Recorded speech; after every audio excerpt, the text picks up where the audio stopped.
میں 73ویں یوم آزادی پر پاکستان کے ہر شہری کو مبارکباد پیش کرتا ہوں۔ پاک سرزمین اللہ تعالیٰ کا انعام اور نعمت ہے۔ یہ میرا پاکستان ہے، یہ ہم سب کا پاکستان ہے۔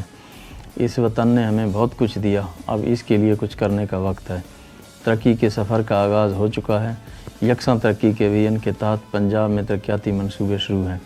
انہیں پایہ تکمیل تک پہنچائیں گے اور دھرتی کو عظیم تر بنائیں گے۔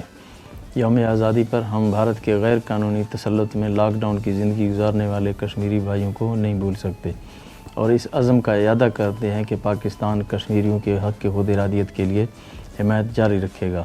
ہم آج یہ عہد بھی کرتے ہیں کہ ملک و قوم کی ترقی کی راہ پر گامزن کرنے کے لیے ہر ممکن کوشش کریں گے اور اپنے فرائض خلوص اور دیانتداری کے ساتھ سر انجام دیں گے۔